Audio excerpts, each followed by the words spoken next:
तो hello everyone, आज की स्टूडियो में बात होने वाली एवेंजर्स वर्सेस जस्टिस लीग वाली कॉमिक्स के बारे में। इसे मार्वल और डीसी दोनों ने मिलकर बनाया था और हमेशा मार्वल और डीसी लवर्स लड़ते रहते हैं। उनके बीच में एक बाउंड्री की तरफ वॉल रहती है, हम बेहतर है, हम बेहतर है। तुम अब ये भी देख लो कि राइटर्स ने किसे जिताया था। वीडियो की मेन हाइलाइट्स के बारे में बात की जाए तो इसमें हमें मिलेगा Batman versus captain America, Superman का वो म्योनियर को उठाना, डार्क साइड के इन्फिनिटी गॉन्टलेट को पहन लेना, बाकी का चलो आओ देखते हैं।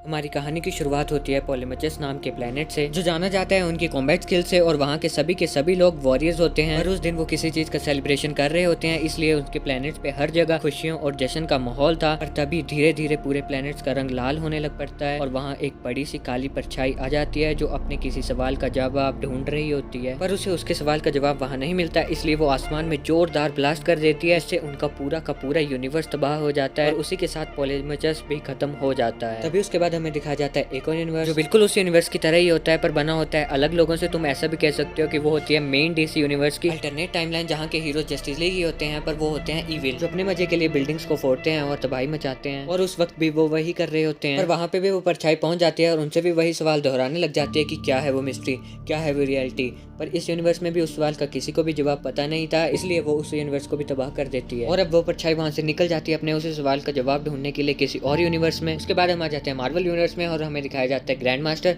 पर वो लाइव एक्शन वाला नहीं, वो तो इसका 0.1% भी नहीं है, क्योंकि इस यूनिवर्स का जो सबसे पावरफुल बीइंग होता है वो होता है ग्रैंड मास्टर, जो रियलिटी और गैलेक्सी से खेलता है। तो उसने अपने भाई से लाखों साल पहले एक शर्त लगाई होती है जिसके आउटपुट उसी दिन आने वाले थे, इसका वेट वो कर रहा होता है। तभी वो परछाई वहाँ भी आ जाती है, तभी वो उसे वहाँ से नीचे गिरा देती है और वो समझ जाता है कि ये परछाई बहुत ही ज्यादा पावरफुल है और इसमें पावर्स है एक यूनिवर्स को तबाह करने की। इसलिए वो उससे कहता है, मैं तुम्हें अपने यूनिवर्स को तबाह नहीं करने दूंगा, नीचे आओ और मुझे बताओ क्या चाहिए तुम्हें। उसकी बात सुन के वो परछाई अपने नॉर्मल फॉर्म में आ जाती है और उससे कहती है, मेरा नाम कोरोना है और मैं एक सवाल के लिए लाखों यूनिवर्स में जा चुका हूँ, पर किसी को भी उसके जवाब का नहीं पता, और इस जवाब को ढूंढने से मुझे कोई नहीं रोक सकता और मैं ऐसा करके ही रहूंगा। एक महीने बाद हम देखते हैं जस्टिस लीग को जो लड़ रही होती है टर्मिनस नाम के विलन से, जो बहुत ही ज्यादा पावरफुल होता है, और वो आया होता है मार्वल यूनिवर्स से। जब सारे सुपर हीरोज उससे लड़ ही रहे होते हैं, तभी वो सुपरमैन की तरफ एक डेडली बीम फेंकता है, जिसे सुपरमैन जैसे न तैसे बच ही जाता है। और उस नजारे को बैटमैन बहुत देर से ऑब्जर्व कर रहा होता है। इसके बाद वो एक प्लान बनाता है कि हम इसे ऐसे नहीं हरा सकते, हमें अलग अलग डायरेक्शन से जाके इस पे अटैक करना पड़ेगा। जब हम उससे लड़ रहे होंगे तभी प्लास्टिक मैन तो पीछे से आके उसकी आंखों को ब्लाइंड करके ब्लॉक कर देना, ताकि वो कुछ देख ना पाए। वो ऐसे करते हैं, सब अलग अलग जाके उस पे अटैक करने लग जाते हैं। तभी प्लास्टिक मैन उसकी आंखों को ब्लॉक कर देता है, ग्रीन लैंटर्न उसकी पावरफुल छड़ी को भी ब्लॉक कर देता है। जस्टिस लीग उस पे भारी पड़ ही रही होती है। तभी टर्मिनस की बॉडी वहाँ से धीरे धीरे टेलीपोर्ट होने लग पड़ती है। ये देख के वहाँ के हीरोज भी एकदम चौंक जाते हैं, ये ऐसा कैसे हो रहा है। तभी उन्हें सुनाई देती है एक आवाज और वहाँ धुएं में खड़ा होता है स्पेक्टर, जो एक टाइम पे ग्रीन लैंटर्न की पावर्स रखता था। उसका नाम था हेल जॉर्डन, बट अब वो लाख गुना ज्यादा पावरफुल था, जो टर्मिनस की बॉडी को वहाँ से पूरी तरह से टेलीपोर्ट कर देता है। और बाकी के सुपर हीरो उस सीन को सिर्फ देखते ही रह जाते हैं। तभी हम देखते हैं एवेंजर्स को जो सामना कर रहे होते हैं स्टारफिश नाम के एक एलियन से, जो होता है डीसी यूनिवर्स का। अगर तुमने सुसाइड स्क्वाड देखी होगी तो तुमने उसमें एक विलन देखा होगा, स्टार सा दिखता है और उसकी आई बॉल उसके सेंटर में होती है। जब वो अटैक करता है उसके मुंह से निकलते हैं छोटे छोटे इसे एलियंस, लोगों के मुंह पे चिपक के रह जाते हैं, और जिससे उसको कंट्रोल मिल जाता है उस बंदे की पूरी बॉडी का। तभी वो उसी से लड़ रहे होते हैं। उसी बीच वो उस अटैक को उन पे कर देता है, पेट्रो और बहुत से सुपर हीरोज को उसका गुलाम बना देते हैं और वो अपनी ही टीम से लड़ने लग जाते हैं। पर स्कारलेट विच उन्हें बचाने में लग जाती है। वो अपनी टीम से उस क्रिएचर को उनके मुंह से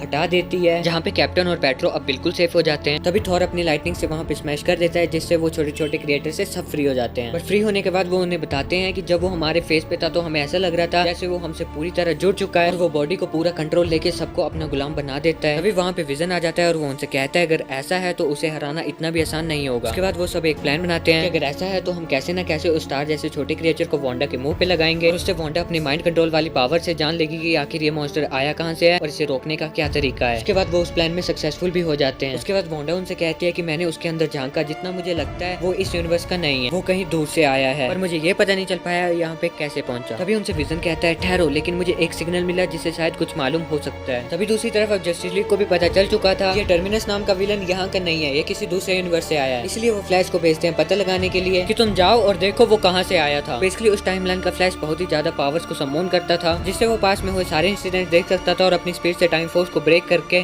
दूसरे यूनिवर्स में भी इजीली जा सकता था। उसके बाद वो अपनी पावर्स का यूज करके पहुंच गया उस यूनिवर्स में जहाँ से टर्मिनस आया था, यानी अब वो पहुंच गया था मार्वल यूनिवर्स में। तभी वो देखता है कि वहाँ पे एक म्यूटेंट के पीछे लोग पड़े हुए होते हैं। तभी वो उसे बचाने के लिए उसे रोकता है और सबसे पूछता है रुको क्या हुआ, इसके पीछे क्यों पड़े हो। तभी लोग कहते हैं जरूर ये इसी के साथ होगा, चलो पकड़ो इसे। उसके बाद फ्लैश उसको बोलता है शायद लोग तुमसे ज्यादा ही गुस्सा है, पर फिक्र ना करो करो, मैं तुम्हारे साथ हूँ और मैं तुम्हें इनसे बचा दूंगा। वो उसको वहाँ से बचा के भगा देता है और लोगों को रोकने की कोशिश करता है। तभी वो महसूस करता है इस यूनिवर्स में स्पीड फोर्स है ही नहीं, जिसकी वजह से अब उसकी पावर उसके पास से जा चुकी थी। तभी वो वहाँ से भाग के एक वॉच टावर पे छुप जाता है। वहाँ से वो कांटेक्ट करता है जस्टिस लीग से। वो फ्लैश से पूछते हैं तुम्हारे साथ क्या हुआ, कहाँ हो तुम अभी। तभी फ्लैश उनसे कहता है उसके पीछे कुछ लोग पड़े हैं और वो अभी बाहर ही हैं। तभी पीछे खड़ा हुआ मैन हंटर कहता है ऐसा लग रहा है हमें कोई देख रहा है। जस्टिस लीग ढूंढने लग जाती है और उन्हें दिखता है वॉचर। वॉचर मार्वल का एक बहुत ही प्राचीन और पावरफुल विंग होता है जो सभी यूनिवर्सेस पर नजर रख के उनको ऑब्जर्व करता है, पर कभी भी किसी के मामले में टांग नहीं अड़ाता। तभी मैन हंटर उससे बात करने की कोशिश करता है, वॉचर उससे कुछ नहीं बोलता। तभी एक्वामैन कहता है ये बुड्ढा अभी कुछ नहीं बोला, नहीं तो फिर मैं बताता हूँ इसे। और तभी वहाँ एंट्री हो जाती है ग्रैंड मास्टर की और वो उनसे कहता है डरो मत, वो वॉचर है, उसका काम सिर्फ चीजों को ऑब्जर्व करना है और रिकॉर्ड करना है, वो कुछ नहीं करेगा। लेकिन उसे देख वहाँ के हीरोज हड़बड़ा जाते हैं और लैंटर्न से कहते हैं पकड़ो इसे। तभी वो उसको एक जगह पे कैद भी कर देते हैं। तभी वो उनसे कहता है डरो मत, मैं कुछ नहीं करूंगा, मुझे लोग ग्रैंड मास्टर के नाम से जानते हैं, मैं दूसरे यूनिवर्स से आया हूँ और मैं तुम्हारे यूनिवर्स को बचाने के लिए आया हूँ। सुपरमैन मैन हंटर से कहता है पता लगाओ कि ये सच बोल रहा है क्या। उसके बाद मैन हंटर कहता है सॉरी सुपरमैन, लेकिन मैं इसके दिमाग में नहीं झांक पा रहा हूँ। देन वंडर वुमन कहती है शायद अब रास्ता बदलना पड़ेगा, इसकी सच्चाई निकालने के लिए मेरी गोल्डन लैसो कैसी कैसी रहेगी, इसके एक फटके से ये सब कुछ उगल देगा। कुछ देर बाद वो उनको कुछ बताने लगता है बस करो बहुत हुआ, मैं तुम्हें ये बताने के लिए आया हूँ कि हर एक यूनिवर्स खतरे में है, शायद कुछ बहुत भयानक होने वाला है और तुम्हारे मेरे और न जाने कितने यूनिवर्स के बीच पे एक बैरियर है जो धीरे धीरे कमजोर होते जा रहा है। इन सब चीजों के पीछे एक पावरफुल हो रहा है जिसके बारे में किसी को भी कुछ नहीं पता और उसे समय रहते नहीं रोका गया तो सबके यूनिवर्स तबाह हो जाएंगे और उससे बचने के लिए सिर्फ एक तरीका है। इसके बाद वो उन्हें इस पूरी रियलिटी की हर एक पावरफुल थिंग के बारे में बताता है, like infinity stones, mother boxes, the eternity book, ऑर्ब of रा, लैंटर्न की रिंग और द मेडुला मास्क, जिसमें 6 चीजें मार्वल यूनिवर्स की हैं और 6 चीजें डीसी यूनिवर्स की थी। इसके बाद वो उनसे कहता है कि अगर इन 12 चीजों को इकट्ठा नहीं किया गया तो हम सब जल्दी ही मारे जाएंगे। तभी वो उन सारी आइटम्स की लोकेशन जस्टिस लीग के माइंड में प्लेस कर देता है। लो इन आइटम्स को जल्द से जल्द इन्हें इकट्ठा करने लग जाओ, इससे पहले सामने की कोई टीम इन्हें हासिल कर ले। तभी वो वहाँ से टेलीपोर्ट होकर गायब हो जाता है और जस्टिस लीग ये सोचने लग पड़ती है कि इसके बातों पे भरोसा भी किया जाए या फिर नहीं। तभी वंडर वुमन कहती है लेकिन उसने इतनी आइटम्स के बारे में जो भी बताया वो सब सच है और खतरे से बचना है तो हमें इन सब चीजों को इकट्ठा करना ही पड़ेगा। इसके बाद वो सब तो मान ही जाते हैं, पर फ्लैश कहता है लेकिन मैं तुम्हारे साथ नहीं चल सकता क्योंकि वहाँ पे स्पीड फोर्स है ही नहीं, इसलिए मेरी वहाँ पे पावर्स काम करेंगी नहीं, इसलिए मेरी जगह पे एटम जाएगा और भले ही मैं वहाँ पे नहीं जा पाऊँ पर मैं तुम सबको वहाँ पे टेलीपोर्ट कर सकता हूँ। उसके बाद वो उन्हें टेलीपोर्ट कर देता है मार्वल यूनिवर्स में। दूसरी तरफ एवेंजर इन सब चीजों की पड़ताल कर रहे होते हैं और आयरन मैन एक इन्वेंशन करता है जिससे कोई भी क्रिएचर दूसरे यूनिवर्स से यहाँ पे आएगा तो उसे पता चल जाएगा। वो इतना बोल ही रहा होता है कि तभी उसकी मशीन सिग्नल देने लग जाती है और आयरन मैन कहता है जिसका इंतजार था हमें वो यहाँ पे आ चुके हैं। तभी दूसरी तरफ जस्टिस लीग जो मार्वल यूनिवर्स में आ चुकी होती है वो डिसाइड करते हैं कि हम ग्रुप्स में डिवाइड होकर इस पूरे यूनिवर्स को पहले ऑब्जर्व करेंगे। तब बैटमैन कहता है हमें सिर्फ देखना है, कहीं भी कुछ भी हो रहा हमें उसमें शामिल नहीं होना है। इसके बाद वो सब वहाँ से निकल पड़ते हैं। एक्वामैन और ग्रीन लैंटर्न जाते हैं साथ में डॉक्टर डूम के प्लेस पे, साथ ही में लैंटर्न रिंग का यूज करके वो खुद को इनविजिबल कर देते हैं। अभी वो देखते हैं कि वहाँ पे सभी लोग उसकी तारीफ करते हैं, वो चिल्ला रहे होते हैं